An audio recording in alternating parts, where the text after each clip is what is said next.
Assalamualaikum warahmatullahi wabarakatuh. Sabahul khair. Kaifa halukum? Good morning teacher. How are you today? Apa kabar semuanya anak kelas 4D? Semoga kalian dalam keadaan sehat walafiat.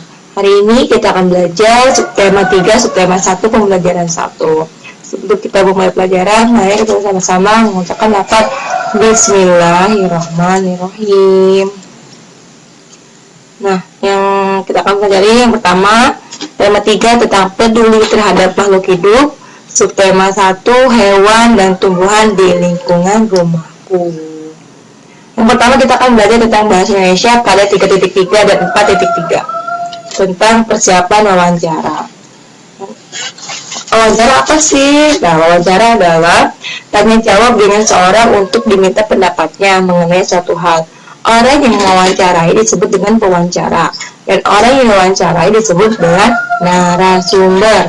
Langkah-langkah yang dipersiapkan ketika wawancara: yang pertama, harus menentukan narasumber sesuai dengan tema wawancaranya. Yang kedua, menghubungi narasumber untuk memastikan kesediaan melakukan wawancara. Yang ketiga, mempersiapkan daftar pertanyaan sesuai dengan pokok-pokok masalah yang akan ditanyakan. Yang keempat, mempersiapkan keperluan wawancara seperti alat tulis dan alat perekam. Langkah yang terakhir adalah membuat janji narasumber sebelum melakukan wawancara. Seperti itu, ya. Ini adalah persiapan wawancara. Nah, di sini ada materi tentang wacana hewan dan tumbuhan di lingkungan rumahku. Di sini tentang membahas tentang padi. Nah, silakan kalian perhatikan di buku tema juga ada di pembelajaran 1, silakan dibaca. Nah, tugas kalian adalah menjawab pertanyaannya. Ada juga di buku di halaman 2 seperti itu. Nah, ini adalah kesimpulan dari pertanyaan tadi, diagram berdasarkan bacaan. Nah, tadi kan kita bahas tentang padi. Nah, padi itu di sini ada gambar pertama, gambar kedua, gambar ketiga. Pertama-tama, padi itu direndam 1 malam dalam air, kemudian ditanam di lahan sementara, atau kalau bahasa Sundanya disebut pembibitan, ya. Yang kedua, biji yang akan tumbuh bakal akar dan tumbuh sengaja kalau itu batangnya memanjang. Nah, ini biasanya bibit padi. Terus yang terakhir adalah tanaman padi berbunga hingga gabah matang, berkembang penuh dengan berwarna kuning. Ada 3 paragraf seperti itu, ya. Selanjutnya kita masuk pelajaran IPA pada 3.8 dan 4.8. Nah, masalah-masalah keseimbangan lingkungan. Nah, di sini Ibu lebih kepada cara untuk mempertahankan padi supaya dapat dinikmati oleh masyarakat Indonesia. Yang pertama, kita harus menjaga bibit agar dapat ditanam kembali. Yang kedua, menjaga lahan pertanian.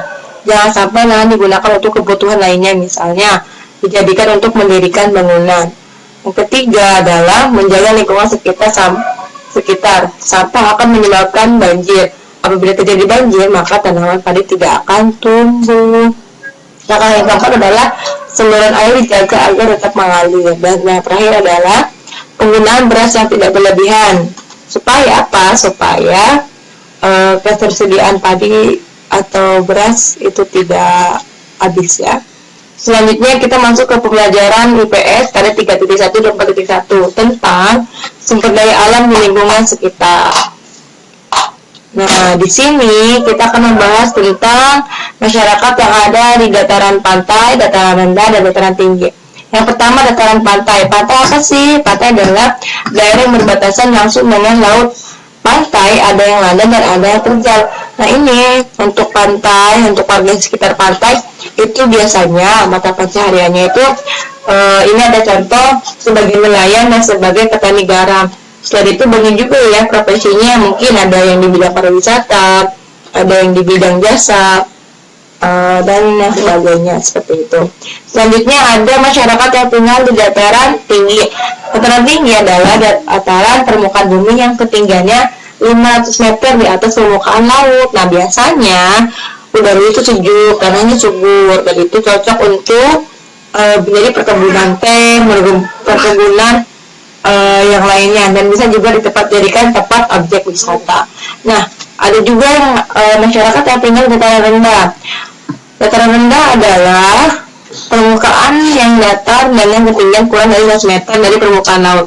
Biasanya masyarakatnya itu bekerja sebagai petani, sebagai karyawan, sebagai bekerja di bidang jasa, di bidang transportasi dan sebagainya, seperti itu ya.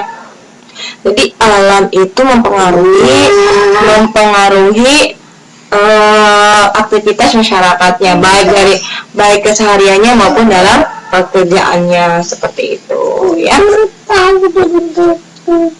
Nah, ini adalah tugas untuk IPS, ada di halaman 6. Di sini tentang lokasi, ciri-ciri, sumber daya alam, manfaat, mata pencarian penduduknya.